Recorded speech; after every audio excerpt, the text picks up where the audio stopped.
मन में बार बार गंदे विचार आते हैं और दिमाग में भ्रम पैदा होता है, बार बार गुस्सा आता है और ज्यादा नींद आती है। इसके पीछे का एक ही कारण है, और वह कारण कौन सा है और इन सब बुरी आदतों से कैसे छुटकारा पाया जाए, वही हम आज के इस वीडियो में कहानियों के माध्यम से जानेंगे। तो बिना देर किए चलिए उन कहानियों की शुरुआत करते हैं। पहली कहानी, मन के गंदे विचार खत्म हो जाएंगे। हमारे मन में गंदे विचार क्यों आते हैं? हम नहीं चाहते, लेकिन फिर भी हमारे मन में गंदे विचार आते रहते हैं। लेकिन मन हमारा सबसे बड़ा दोस्त और मन ही सबसे बड़ा दुश्मन क्यों है? जब हम अपने मन की बात मानते हैं तो हमारा मन ही हमारा नेतृत्व करता है। भटक जाते हैं, और जब हम मन को संतुलित कर लेते हैं तो हम अपने जीवन में हर चीज का ध्यान रखते हैं। हम अपने मन में आने वाले गंदे विचारों को रोकने की कोशिश करते हैं, लेकिन जितना अधिक हम रोकते हैं उतना ही ये विचार हमारे अंदर प्रवेश करते हैं। जितना अधिक आप किसी चीज से दूर भागते हैं, वह चीज आपको अपने पास ले जाएगी। इसलिए उस चीज से दूर मत भागिए, उस पर संतुलन बनाए रखिए। एक बार एक युवक गौतम बुद्ध के पास आया और गौतम बुद्ध से बोला कि ही बुद्ध, मेरे मन में इतने गंदे विचार क्यों आते हैं? मैं नहीं चाहता कि मेरे मन में गंदे विचार आए, पर मेरे मन में हमेशा काम वासना के विचार चलते रहते हैं और मैं इनके के बारे में सोच सोच कर बहुत परेशान हूं।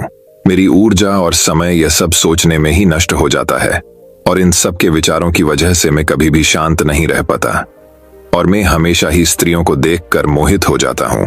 अपने आप को रोक ही नहीं पाता। बुद्ध मुस्कुराए और उन्होंने उसे युवक से पूछा, क्या तुम्हें पता है यह काम वासना होती क्या है? फिर लड़के ने उत्तर दिया और कहा, बुद्ध, मैं यह तो नहीं जानता कि काम वासना होती क्या है, पर हां, ये जो भी है बहुत बुरी चीज है। फिर बुद्ध ने उसे युवक से कहा कि सबसे पहले तो तुम ये समझना है कि प्राकृतिक रूप से जो भी चीज हमारे अंदर है वह बुरी नहीं है। हमारे जीवन में उसकी कुछ ना कुछ जरूरत है। वासना कोई बुरी बात नहीं है। ये तो हमारे मन की एक भावना है जो हमें किसी ना किसी चीज की कमी का एहसास करवाती है, और फिर हम उसे चीज को पाने के लिए उसे चीज की तरफ आकर्षित हो जाते हैं। जैसे अगर तुम्हारे पास धन की कमी है तो तुम में धन पाने की वासना उत्पन्न हो जाएगी। तो वासना कुछ और नहीं, बस एक प्रकार की कमी है जो कि एक प्रकार की जरूरत का एहसास है, और जब ये जरूरत शारीरिक हो तो हम इसे काम वासना कह देते हैं। युवक ने गौतम बुद्ध को कहा कि बुद्ध, मुझे काम वासना का मतलब तो समझ में आ गया, पर आप मुझे ये बताइए कि यह आती कहां से है और कैसे आती है। ये गौतम बुद्ध ने कहा कि काम वासना कहीं से आती नहीं है, ये तो हमारे अंदर ही होती है, और इसका होना तो जरूरी भी है, तभी तो मानव जाति का विस्तार होगा। युवक ने कहा, जब यह हमारे अंदर ही है और जरूरी भी है तो फिर लोग इसे गलत क्यों बोलते हैं? बुद्ध ने कहा कि यही तो समस्या है। लोगों ने काम वासना को गलत तरीके से सोच लिया है। इसे छिपाने की, दबाने की कोशिश करते हैं। काम वासना गलत नहीं है, बल्कि काम वासना का गलत तरीके से प्रयोग करना गलत बात है। लोग जिससे प्रेम करते हैं बस उसी के लिए जीने लग जाते हैं, उसे पाना ही अपना लक्ष्य बना लेते हैं और उसी के बारे में हमेशा सोचते रहते हैं, पर यह सब गलत है। बुद्ध ने युवक से कहा, क्या तुम्हें पता है जानवरों में भी कम वासना होती है? युवक ने उत्तर दिया, हाँ बुद्ध, जानवरों में भी काम वासना होती है, क्योंकि जानवर भी तो आखिर अपनी पीढ़ी को आगे बढ़ाएंगे। बुद्ध ने कहा, तो फिर हम जानवरों की काम वासना को गलत क्यों नहीं कहते? युवक ने कहा, मुझे नहीं पता महात्मा, आप ही मुझे बताइए। गौतम, बुद्ध ने कहा कि जानवर अपनी काम वासना का प्रयोग आनंद प्राप्ति के लिए नहीं करते, ये तो सिर्फ संतान उत्पन्न करने के लिए काम वासना का उपयोग करते हैं। जानवरों को प्रकृति ने इतनी समझ नहीं दी कि वह काम वासना को अपने सुख का आधार बना सके, जबकि मनुष्य अपनी समझ के बलबूते पर प्रकृति में पाई जाने वाली प्रत्येक वस्तु को अपने सुख के लिए अपने प्रयोग करता है। हम इंसानों ने ही काम वासना को अपने सुख का साधन बना लिया है, जबकि प्रकृति ने तो हमें अपने वंश को आगे बढ़ाने के लिए दिया था, लेकिन इंसानों ने इसे अपने जीवन का परम लक्ष्य बना रखा है, और इस तरह से काम वासना का बेलगाम हो जाना गलत है। युवक ने पूछा, महात्मा जी, ये कम वासना हम पर हावी क्यों होती है? क्यों ये बेलगाम हो जाती है?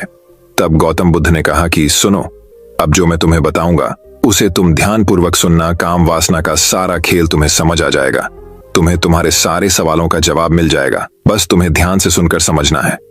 फिर गौतम बुद्ध युवक को बताना शुरू करते हैं।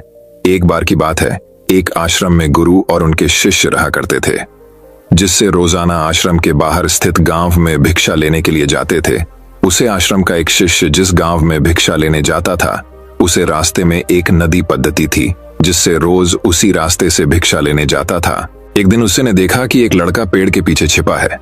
वह उस लड़के के पास गया और उससे जाकर बोला, भाई तुम इस पेड़ के पीछे छिपकर क्या देख रहे हो? लड़के ने कहा, अरे तुझे नहीं दिख रहा क्या कि मैं क्या देख रहा हूं?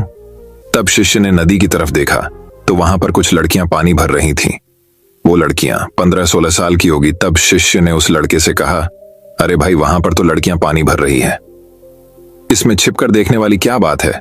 तब वो लड़का शिष्य की तरफ देखकर उससे कहता है, अरे पागल, तुम्हें दिखाई नहीं दे रहा ये परी कैसे नदी से पानी ला रही है? जरा उनकी अदाओं को तो देखो, उनके कोमल शरीर को देखो, उनकी पतली कमर मटके को उठाते समय बल खाती है और उनके बाल उनकी कमर पर कैसे लहरा रहे हैं, मानो सुंदरता बिखरी पड़ी हो। उसने फिर से नदी के किनारे देखा और इस बार वह नदी के किनारे देखता रहा। अब कुछ भी दिखाई नहीं दे रहा था और वह बिल्कुल निडर था।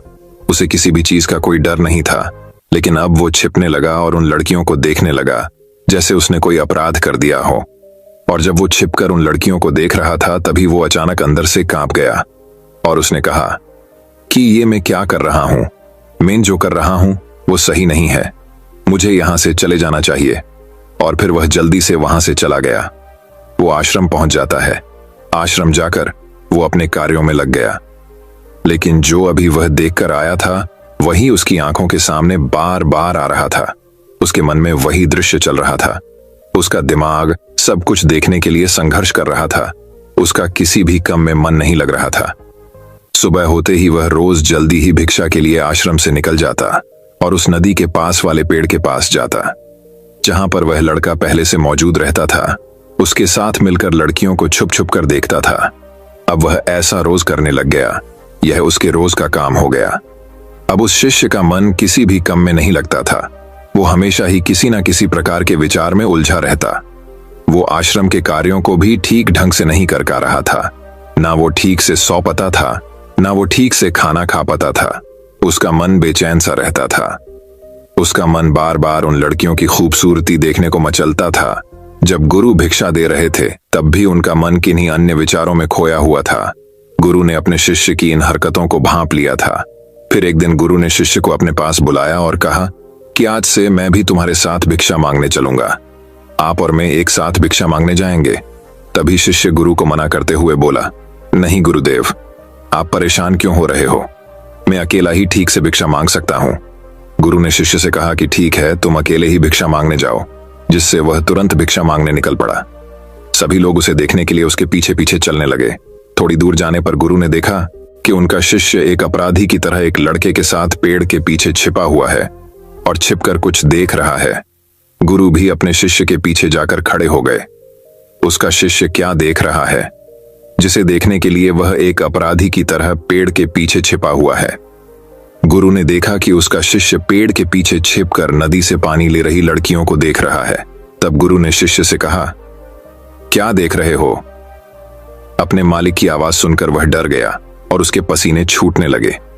वह ऐसे कांपने लगा जैसे उसने किसी चोर को चोरी करते समय पकड़ लिया हो। उसी से की हालत खराब हो गई। वो कुछ भी नहीं बोल कर रहा था। दूसरा का जो शिष्य के साथ था वहां से भाग गया। उसके मुंह से कुछ टूटे फूटे शब्द ही बाहर निकल रहे थे। वो अपने गुरु से नजर भी नहीं मिला कर रहा था। गुरु ने शिष्य की तरफ देखा और कहा कि मेरा शिष्य तो निर्भय था, उसे तो किसी भी चीज का डर नहीं था, लेकिन ये क्या, तुम तो भय के मारे कांप रहे हो। शिष्य ने गुरु से कहा कि मुझे माफ कर दो गुरुदेव, मेरा इसमें कोई दोष नहीं है। उस लड़के ने मुझे बहका दिया था, लेकिन आपसे मैं वादा करता हूं कि आज के बाद मैं ऐसा कभी दोबारा नहीं करूंगा। मुझे माफ कर दो गुरुदेव।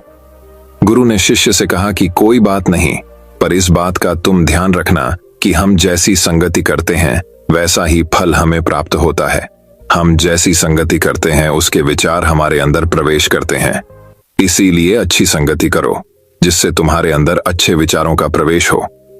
फिर गुरु और शिष्य आश्रम लौट आए और फिर से शिष्य आश्रम के कार्यों पर ध्यान देने लगा। उसने उस रास्ते को छोड़ दिया और दूसरे रास्ते से जाने लगा। वो अपने काम को ध्यान से करता, लेकिन धीरे धीरे उसके अंदर क्रोध उत्पन्न हो गया और फिर वो दूसरे शिष्यों पर क्रोध करने लगा और बेचैन रहने लग गया। अब वो सही समय पर भोजन भी नहीं करता था। वो भोजन भी बहुत कम खाता था।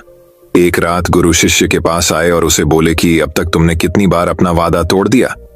यह सुनकर शिष्य अपने गुरु के चरणों में गिर गया और रोने लगा।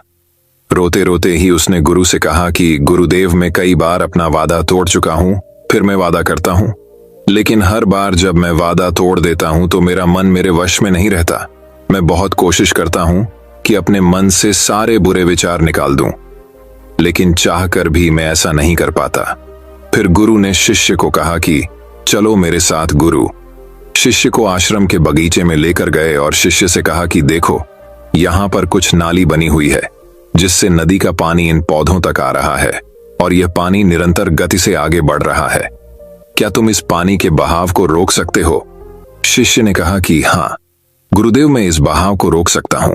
फिर शिष्य ने मिट्टी उठाकर उस नाली में रख दी तो पानी थोड़ी देर के लिए रुक गया और फिर थोड़ी देर बाद उस मिट्टी के ऊपर से पानी बहने लगा। गुरु ने शिष्य से कहा, अरे ये क्या, ये तो पानी रुका ही नहीं। फिर से शिष्य ने कुछ कंकड़ पत्थर उठाकर उसे नाली में रख दिए और फिर थोड़ी देर के लिए पानी रुक गया, लेकिन फिर थोड़ी देर बाद ही उन कंकड़ पत्थर के ऊपर से पानी निकल आया। फिर गुरु ने कहा कि शिष्य, यह क्या हुआ? पानी तो फिर से बहने लग गया। तुम तो बोल रहे थे कि तुम इसे रोक दोगे। क्या हम किसी कम को रोकना चाहे तो क्या हम उसे रोक नहीं सकते? तब शिष्य ने कहा, कोई बात नहीं गुरुदेव, मैं इस पानी को तो आपको रोक के दिखाऊंगा। शिष्य फिर से एक बड़ा सा पत्थर लेकर आया और उसे नाली पर रख दिया और पानी रुक गया। तब गुरु से कहा कि देखा गुरुदेव, मैंने कहा था ना कि पानी को मैं रोक दूंगा। मैंने पानी को रोक दिखाया, आपकी बात मैंने पूरी कर दी। गुरु मुस्कुराए और बोले, अच्छा जरा ध्यान से देखो, पानी रुक गया क्या? वो तो पीछे की नाली तोड़कर बाहर निकल गया और अगल बगल से बह रहा है। और ध्यान से देखो, इस पत्थर की आगे भी आ गया और से पानी अपना रास्ता बदलकर फिर से आगे की तरफ जाएगा। और फिर थोड़ी देर बाद ऐसा ही हुआ। फिर गुरु ने शिष्य को समझाया कि तुम्हारे साथ भी तो ऐसा ही चल रहा है। तुम बार बार प्रयास कर रहे हो, बड़े से बड़ा प्रयास कर रहे हो, पर हर बार तुम्हारा प्रयास टूट रहा है और यह हमेशा टूटता ही रहेगा। तुम कितना भी बड़ा पत्थर रख लो, लेकिन पानी तो अपना रास्ता बना ही लेगा। यह सब देखकर शिष्य ने गुरु से कहा कि ही गुरुदेव, क्या कोई तरीका नहीं है जिससे मैं गंदे विचारों से बाहर निकल सकूं और यह मेरे मन में आए ही ना? गुरु शिष्य को एक नदी के पास ले गए जहां से उसे बगीचे में पानी जा रहा था। गुरु ने शिष्य से कहा, वो पानी इसी नदी से जा रहा है। अगर हम यहीं से उसे रास्ते को बंद कर दें जहां से पानी बगीचे में जा रहा है, तब क्या हम पानी को रोक नहीं सकते? शिष्य ने कहा कि हो गुरुदेव, अवश्य ऐसा हो सकता है। मैं इस पानी को यहीं से बंद कर देता हूं, तब आगे की नाली में पानी जाएगा ही नहीं और फिर बगीचे में पानी जाएगा ही नहीं। फिर शिष्य नदी से जाने वाले रास्ते को बहुत मेहनत करके पत्थर और मिट्टी डालकर बंद कर दिया और गुरु से कहा कि गुरुदेव, मैंने पानी को बंद कर दिया है, अब यह पानी बगीचे में जाएगा ही नहीं। तब गुरु ने कहा शिष्य से, अगर पानी बगीचे में नहीं जाएगा तो पेड़ पौधों को पानी कहां से मिलेगा? उन पेड़ पौधों को तो पानी की आवश्यकता है और उन पेड़ पौधों में कुछ पेड़ पौधे तो ऐसे हैं जिनको रोज पानी की आवश्यकता है, वह तो मुरझाकर मर ही जाएंगे। उनका क्या होगा? पानी तो हमें खोलना ही होगा। शिष्य ने गुरु की बात सुनकर वापस नदी से जाने वाले पानी का रास्ता खोल दिया। तब गुरु ने शिष्य से पूछा, शिष्य, अगर हम इस नदी के पूरे पानी को बगीचे की तरफ मोड़ दे तो क्या होगा?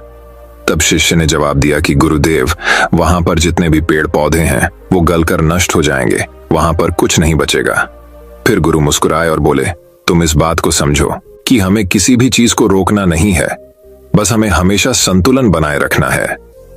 कम पानी से भी पौधे नष्ट होते हैं और ज्यादा पानी से भी पौधे नष्ट होते हैं। हमारा जीवन संतुलन से ही चलता है। गुरु ने शिष्य से कहा कि अगर मैं तुम्हें कुछ कहूं कि तुम आम के बारे में मत सोचो, तो तुम्हारे मन में सबसे पहले किसका चित्र आएगा? शिष्य ने कहा कि गुरुदेव, मेरे मन में तो पहला चित्र आम का ही आएगा। गुरु ने कहा कि जब हम गंदे विचारों को जबरदस्ती रोकने का प्रयास करते हैं तो वह और मजबूती के साथ हमारे अंदर प्रवेश करते हैं, हमारे अंदर उठाते हैं। इसीलिए हमें उन्हें कभी भी दबाने की कोशिश नहीं करनी चाहिए। तब गुरु शिष्य के पास गए और बोले कि बुरे लोगों की संगति के कारण भी हमारे अंदर गंदे विचार आते हैं। कभी कभी ऐसा होता है कि हमारे अंदर कामुकता नहीं होती, लेकिन कुछ अश्लील लोगों के साथ रहने के कारण वह हम पर हावी हो जाती है। तब शिष्य ने कहा कि गुरुदेव, आप सही कह रहे हैं, मैं अपने लक्ष्य से भटक गया था। तब वह शिष्य रात को बहुत शांति से सोया, सुबह पूरे मन से अपना काम किया और फिर सुबह वहीं भिक्षा लेने चला गया, जहां वह लड़का आज भी पेड़ के पीछे छुपकर उन लड़कियों को देख रहा था। वो शिष्य नदी पर गया, जहां वह लड़कियां पानी भर रही थीं। उसने उन लड़कियों से पानी मांगा। उन लड़कियों में से एक लड़की ने उसे पानी पिलाया और उसे सन्यासी शिष्य के चरण छुए। शिष्य ने उसे आशीर्वाद दिया कि तुम्हारा कल्याण हो। शिष्य का मन सकारात्मक ऊर्जा से भर गया। उसके चेहरे पर मुस्कान आ गई थी, जैसे उसे कोई खोई हुई चीज वापस मिल गई हो। वह अपने रास्ते पर वापस जाने लगा। तभी पीछे से वह लड़का आया जो पेड़ के पीछे छिपा था। वह शिष्य के पास आया और बोला कि क्या बात है, आज तुमने करीब से देखा है, आप तो मुझसे आगे निकल गए। तब शिष्य ने कहा कि हम हमेशा दूसरे के दर्शन करने में ही व्यस्त रहते हैं, अपने दर्शन कर ही नहीं पाते। तुम कब तक इस पेड़ के पीछे छुपाते रहोगे? किसी को पसंद कर लो, उससे बोल दो। अगर वो भी तुम्हें पसंद करती है तो शादी कर लो और उससे पहले तुम कुछ बन जाओ। अपने आप को पहचान लो, ऐसे अपना समय बर्बाद मत करो। फिर वह लड़का रोज उससे मिलने लगा और उसे लड़के ने नदी पर जाना छोड़ दिया और फिर वो लड़का अपने जीवन में कुछ बनने के लिए संघर्ष करने लगा। तो तुमने देखा संगति का असर क्या होता है। अपनी संगति बदलो, अपने विचार बदलो। बुद्ध ने युवक से पूछा कि क्या तुम्हें तुम्हारे सारे सवालों का जवाब मिल गया? तब युवक ने कहा कि हाँ महात्मा जी, आपका बहुत बहुत धन्यवाद। तब गौतम बुद्ध ने युवक से कहा कि जब तुम्हारे मन में गंदे विचार आए तब आप अपने आप को दोषी मत मानो। यह शरीर है और यह सब हजारों वर्षों से सिखाया गया है। एक केवल तुम्हारे सोच लेने से, शपथ लेने से ये टूटने वाला है नहीं, लेकिन तुम्हारे पास वो शक्ति है, वो ऊर्जा है जिसका तुम्हें संतुलन उपयोग करना है। तुम एक जीवित ऊर्जा हो जो कुछ भी अनुभव करने के लिए स्वतंत्र है, जो निर्माण करने के लिए स्वतंत्र है। इसीलिए तुम अपने आप को पहचानो। यह बोलकर गौतम बुद्ध मौन हो गए और वो युवक वहां से चला गया। तो दर्शकों, चलिए अब हमारे दूसरे कहानी की शुरुआत करते हैं। दूसरी कहानी, कर्मों की गति समझने के बाद सफलता जल्दी मिलेगी। जैसा कर्म करोगे वैसा ही फल प्राप्त होगा। ये कहावत हम सब ने बहुत बार अपने जीवन में सुनी होगी, लेकिन क्या सच में आप दिल से मानते हैं कि अच्छे कर्मों का फल अच्छा ही होता है? अंदर से कोई स्पष्ट उत्तर नहीं आ रहा होगा, क्योंकि हम अपने आसपास ऐसे बहुत से लोगों को देखते हैं जो जीवन भर अच्छे कर्म करते रहते हैं, लेकिन इसके बावजूद उन्हें अच्छे फल प्राप्त नहीं हो पाते। एक नौजवान कड़ी मेहनत करता है किसी परीक्षा में पास होने के लिए, लेकिन उस परीक्षा के परिणाम में उसे निराशा ही हाथ लगती है। तो इससे तो यही सिद्ध होता है कि जिन महापुरुषों ने ऐसा कहा है कि अच्छे कर्मों का फल अच्छा ही होता है, या तो वो महापुरुष गलत थे या फिर हक कर्मों का लेखा जोखा समझ ही नहीं पाते। पर चिंता मत करिए, क्योंकि आज की कहानी सुनने के बाद कर्मों के बारे में आपकी सोच, आपकी दृष्टि एकदम स्पष्ट हो जाएगी। कहानी को आखिर तक जरूर सुने, तभी आप अच्छी तरह समझ पाओगे। पुराने समय की बात है। किसी गांव में राकेश और भोला नाम के दो भाई रहते थे। पूरा गांव जानता था कि वो कहने को भाई थे, लेकिन भाई जैसा प्रेम उन दोनों में नहीं था। राकेश बड़ा था और भोला से वो बहुत तेज और चालाक था। उसने भोला के हिस्से में आने वाली खेती बाड़ी की जमीन भी खुद हड़प ली थी। इसीलिए भोला के परिवार को बड़े ही कष्ट के दिन झेलने पड़ रहे थे। भोला की पत्नी अक्सर बीमार रहा करती थी और उसके पास उसके इलाज तक के पैसे नहीं थे। लेकिन अपने भाई से विपरीत भोला बड़े ही शीतल स्वभाव का इंसान था।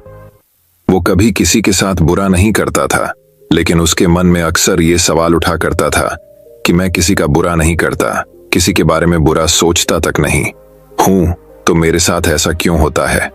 क्यों मेरी पत्नी हमेशा बीमार रहती है? क्यों मेरे पास इतना भी धन नहीं है कि मैं अपना जीवन अच्छे से चला सकूं? क्यों मुझे मेरे कर्मों का फल नहीं मिलता है? और मेरा भाई इतना धूर्त है, इतना चालाक है और वो हमेशा मजे में रहता है, उसी तो कोई परेशानी नहीं है। वो सोचने लगा कि शायद बुरे कर्मों का फल अच्छा मिलता है, अच्छे कर्मों का फल अच्छा नहीं मिलता। और धीरे धीरे यह संशय उसके मन में घर करने लग गया। उसी गांव से कुछ दूर एक सन्यासी अपनी कुटिया बनाकर रहा करता था।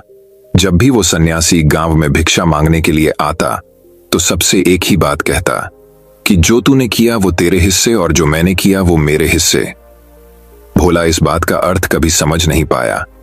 एक दिन जब वो गहरी चिंता में डूबा हुआ था तो उसके कानों में यही शब्द पड़े, कि जो तूने किया वो तेरे हिस्से और जो मैंने किया वो मेरे हिस्से। जैसे ही ये शब्द भोला के कानों में पड़े वो गुस्से से तिलमिला उठा। उसने गुस्से में उस सन्यासी से कहा कि हे महात्मा, आप हमेशा ही की बात का रट लगाते रहते हैं जिसका कोई मतलब नहीं है। अगर आपकी बात सत्य होती तो मैं जीवन में अच्छे कर्म करते आया हूं तो मेरे हिस्से में तो अच्छे ही कम होने चाहिए थे, अच्छा ही फल प्राप्त होना चाहिए था, लेकिन मुझे कुछ भी अच्छा फल प्राप्त नहीं हुआ। मेरी पत्नी हमेशा बीमार रहती है, खाने तक के पैसे नहीं होते हमारे पास। सन्यासी ने बड़े ही शांत स्वर में कहा कि ऐसा प्रतीत होता है बेटा कि परिस्थितियों से तुम हार मान चुके हो। कठिन परिस्थितियों ने तुम्हारी सोच पर गहरा असर डाला है। बुरे समय में तुम्हारी सोच भी बदल कर रख दी है। तुम्हें काम करना, आज संध्या समय कुछ फल लेकर मेरे आश्रम में आना, फिर मैं तुम्हारे सारे सवालों के जवाब दूंगा। और ये कहकर वो सन्यासी अपना भिक्षा पात्र लेकर अगले घर की तरफ निकल जाता है। संध्या समय भोला ने कुछ फल खरीदे और गांव से दूर उस सन्यासी की कुटिया की तरफ निकल पड़ा। जैसे जैसे वो रास्ते पर आगे बढ़ रहा था उसे अथाह शांति का अनुभव हो रहा था। क्योंकि रास्ता गांव से दूर था इसीलिए उसमें कोई हलचल नहीं थी। बस रास्ते में जगह जगह कुछ लंगूर और बंदर दिखाई दे रहे थे। भोला के मन में आया कि वो कुछ पल उन बंदरों और उन लंगूरों को खिला दें, लेकिन फिर उसने सोचा कि अगर मैं फल लेकर सन्यासी के पास नहीं गया तो मेरे सवालों के जवाब मुझे नहीं मिलेंगे। इसीलिए बंदरों से वो फल बचाता हुआ उस सन्यासी की कुटिया तक पहुंचा। जैसे ही भोला उस कुटिया में पहुंचा वैसे ही सन्यासी बोल पड़ा, अगर मन में था तो ये फल खिला क्यों नहीं दिया बंदरों को। ये सुनकर भोला आश्चर्यचकित रह गया। सन्यासी को कैसे पता चला कि उसके मन में बंदरों को फल खिलाने की इच्छा उठी थी। उसने पूछा कि महात्मा, आपको कैसे पता कि मैं बंदरों को फल खिलाना चाहता था।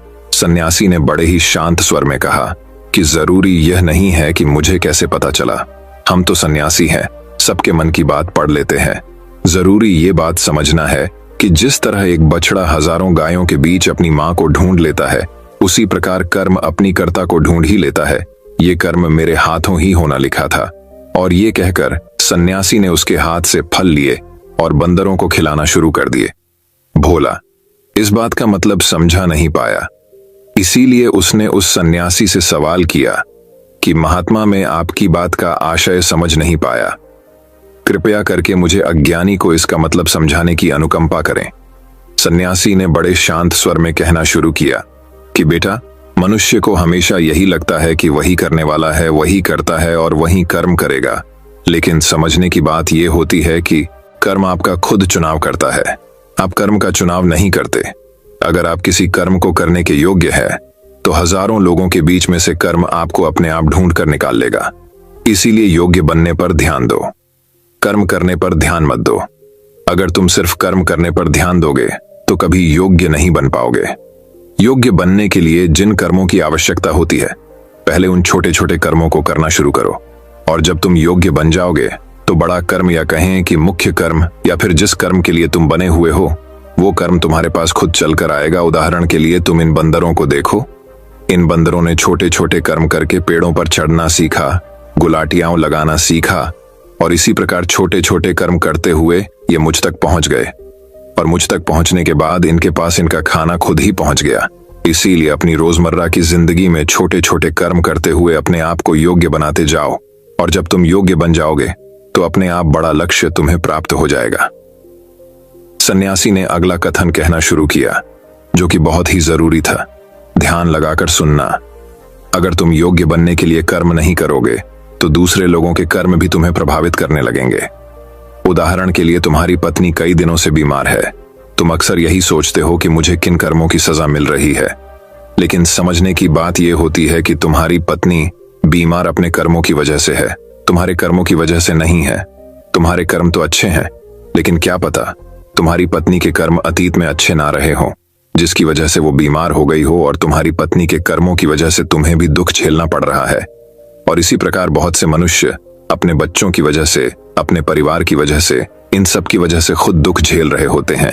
लेकिन जरा सोचो, अगर तुम योग्य होते तो तुम अपनी पत्नी का खुद इलाज करवा पाते, उसकी बीमारी दूर करवा पाते। और क्या पता अगर तुम योग्य होते तो तुम्हारा किसी दूसरी स्त्री के साथ विवाह हुआ होता जो स्वस्थ होती, लेकिन तुम योग्य नहीं थे, इसीलिए तुम अपनी पत्नी की वजह से खुद दुख झेल रहे हो। अगर तुम योग्य बन जाओगे तो दूसरे लोगों के कर्म तुम्हें प्रभावित नहीं कर पाएंगे।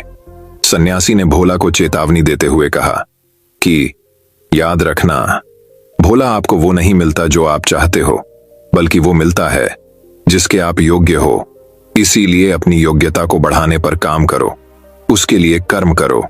कर्म का फल पाने के लिए कभी कर्म मत करो। भोला ने सन्यासी से हाथ जोड़कर एक सवाल पूछा कि महात्मा, मुझे यह बताने की अनुकंपा करें कि मैं अपनी योग्यता किस प्रकार बढ़ा सकता हूं ताकि मेरा मुख्य कर्म मुझको खुद ढूंढ सके। सन्यासी ने बड़े ही शांत स्वर में कहना शुरू किया कि बेटा, इसके लिए बड़े ही सरल सरल उपाय होते हैं। सबसे पहला उपाय है कर्म करके भूलते जाओ। तुम जो भी कर्म कर रहे हो, अपने योग्य बनने के लिए उस कर्म को करने के बाद भूल जाऊं। ये मत सोचो कि उससे तुम्हें क्या प्राप्त हुआ। इसीलिए कहा जाता है कि कर्म करो, फल की चिंता मत करो। अगर तुम फल की चिंता करोगे तो वास्तविकता में तुम कर्म कर ही नहीं रहे होंगे। अक्सर मनुष्य की पीड़ा का ये एक बहुत बड़ा कारण होता है। वो सोचता है कि मैं कर्म तो अच्छे कर रहा हूं, लेकिन मुझे फल प्राप्त नहीं हो रहे, और यही पीड़ा उसके मन को ठेस पहुंचाती रहती है, उसको अपने लक्ष्य से भटकती रहती है। किसी कर्म को करने के बाद अपना आकलन जरूर करें, लेकिन फल की चिंता ना करें। भोला ने सन्यासी से सवाल किया कि महात्मा, हम अपना आकलन कैसे कर सकते हैं? सन्यासी ने उत्तर दिया कि बेटा, जब भी तुम कोई काम पूरा करते हो तो काम पूरा करने के बाद खुद से ये सवाल पूछो कि क्या इस काम को करते समय तुम्हारा ध्यान इसी काम पर टिका हुआ था, ये तुम्हारा ध्यान कहीं और भटक रहा था। इस तरह तुम खुद का आकलन कर पाओगे कि तुम कितने ध्यान के साथ उस काम को कर रहे थे, और जितने ध्यान से तुम किसी कर्म को करोगे उतनी ही तुम्हारी योग्यता बढ़ती जाएगी। और अगर तुम यूं ही बस पूरा करने के लिए किसी कर्म को करते रहोगे तो उस कर्म से तुम कभी भी योग्य नहीं बन पाओगे। वो कर्म तो पूरा हो जाएगा, लेकिन उसका फल तुम्हें प्राप्त नहीं होगा। इसीलिए अपना आकलन इस प्रकार करो कि तुम्हारा ध्यान वहां पर टिका हुआ था या नहीं था, या तुम्हारे विचार तुम्हें कहीं भटका ले गए थे। और कोशिश करो कि तुम्हारे विचार अगली बार जब तुम ये कर्म करो तो उसी कर्म पर टिके रहे, इधर उधर दूसरी बातों में भटके ना। भोला ने इस पर एक सवाल पूछा कि महात्मा, जब भी हम कोई कर्म करते हैं तो हमारा मन विचारों से ग्रस्त हो जाता है, वो तरह तरह की बातें सोचने लगता है। तो हम किस तरह अपने मन को एक ही कर्म पर टिका कर रख सकते हैं? इसके लिए कोई उपाय बताएं। सन्यासी ने इसका उत्तर देते हुए कहना शुरू किया कि बेटा, जब भी तुम किसी कर्म को करते समय अपना पूरा भाव उसमें डाल देते हो तो तुम्हारे विचार उसी कर्म पर केंद्रित रह सकते हैं। पूरे निष्ठा, प्रेम और सद्भाव के साथ किया गया कर्म तुम्हारे विचारों को इधर उधर नहीं भटकने देता। विचार तभी तुम्हें दूसरी दिशाओं में बहा कर ले जाते हैं जब तुम उस कर्म को पूरी निष्ठा के साथ नहीं करते, उसमें पूरा प्रेम नहीं डालते, उसमें पूरा भाव नहीं दिखाते। जब ये तीनों चीजें तुम उस कर्म में डाल देते हो तो स्वाभाविक रूप से तुम पूरी तरह उस कर्म में सम्मिलित हो जाते हो और तुम्हारा मन और मस्तिष्क एक ही जगह पर टिका रहता है। सन्यासी ने अपनी बात खत्म करते हुए कहा कि अगर कोई इंसान, कोई मनुष्य इन उपायों का सही तरीके से इस्तेमाल करता है, उनका पालन करता है, तो वो किसी भी कर्म के लिए अपने आप को योग्य बना सकता है। और एक बार अगर वो योग्य बन जाता है तो उसी बछड़े की भांति उसका कर्म उसे अपने आप ढूंढ लेता है। भोला को कुछ फलों के बदले जीवन भर का ज्ञान मिल चुका था, उसे स्पष्टता मिल चुकी थी, वह उसके सारे मन के सवाल खत्म हो चुके थे। उसने सन्यासी को प्रणाम किया और वहां से अपने घर के लिए निकल पड़ा। रात हो चुकी थी और रास्ते पर अंधेरा छाया हुआ था। वो इन बातों के बारे में विचार करता हुआ अपने घर की तरफ निकल पड़ता है। तो दर्शकों, चलिए अब हमारे तीसरे कहानी की शुरुआत करते हैं। तीसरी कहानी, व्यक्ति को सच्चा ज्ञान मिल जाए तो ये तीन चीजें उसे खुद ब खुद मिल जाती हैं। वर्षा काल समाप्त हो चुका था। सभी भिक्षु भ्रमण पर जाने की तैयारी में लगे थे। सारिपुत्र भी अपने शिष्यों के साथ विहार से प्रस्थान करने वाले थे। तभी एक घटना हो गई। चलते वक्त उनके गमछे का एक किनारा किसी भिक्षु को छू गया। उस भिक्षु ने इसे अपना अपमान मान लिया। वह बुद्ध के पास पहुंचा और शिकायत करने लगा, भंते स्थविर सारिपुत्र को आपका प्रमुख शिष्य होने का अहंकार हो गया है। उन्होंने मुझ पर प्रहार किया और अब क्षमा मांगे बिना ही चारिका पर जाने की तैयारी कर रहे हैं। बुद्ध ने सारिपुत्र को बुलाकर पूछा तो सारिपुत्र बोले, मैंने इस भिक्षु पर कोई प्रहार नहीं किया है भंते। मैं तो उस धरती के समान हूं जिस पर फूल गिरते हैं तो उसे खुशी नहीं होती, और गंदगी तथा कीचड़ गिरता है तो उससे भी उसे रंजिश नहीं होती। मैं तो पांव के पोंछे की तरह हूं, भिखारी की तरह हूं, बिना सींग के बैल की तरह हूं। सारिपुत्र की ऐसी बातें सुनकर उस भिक्षु को अंदर से ग्लानि होने लगी। वह तथागत के चरणों पर गिर गया और अपना दोष स्वीकारते हुए उनसे क्षमा याचना करने लगा। बुद्ध बोले, सारिपुत, इस भिक्षु को क्षमा कर दें, वरना इसकी बड़ी बुरी दुर्गति होगी। अब सारिपुत घुटनों के बल बैठ गए और उस भिक्षु से कहा, आयुष्मान, तुम्हारे अपराध के लिए मैं तुम्हें क्षमा करता हूं। अगर मैंने भी कोई अपराध किया है तो मुझे क्षमा कर दो। यह सुनकर सभी भिक्षु कहने लगे, स्थविर सारिपुत्र की महानता तो देखो, ऐसे झूठे व्यक्ति पर क्रोध न करके स्वयं उससे भी क्षमा याचना कर रहे हैं। भिक्षुओं की सुगबुगाहट सुनकर महात्मा बुद्ध बोले, जिसे सच्चा ज्ञान मिल गया है उसका मन और वाणी तो शांत रहती ही है, उसके कर्म भी शांत होते हैं। दोस्तों, मैं उम्मीद करता हूं कि यह कहानी सुनने से आपके जीवन में अच्छे बदलाव आए होंगे। आपको इस वीडियो से क्या सीखने मिला ये कमेंट करके जरूर बताइए और अपने परिवार, दोस्तों या आपके करीबी इंसान के साथ ये कहानी शेयर करके उन्हें भी इस ज्ञान से परिचित करवाए। बाकी अगर आपको यह वीडियो दिल से अच्छी लगी हो तभी इस वीडियो को लाइक कर देना और आपने अब तक इस चैनल को सब्सक्राइब न किया हो तो चैनल को सब्सक्राइब भी जरूर कर देना। आपका हर दिन शुभ हो और खुशियों से आपका जीवन भरा रहे। धन्यवाद। नमो बुद्धाय।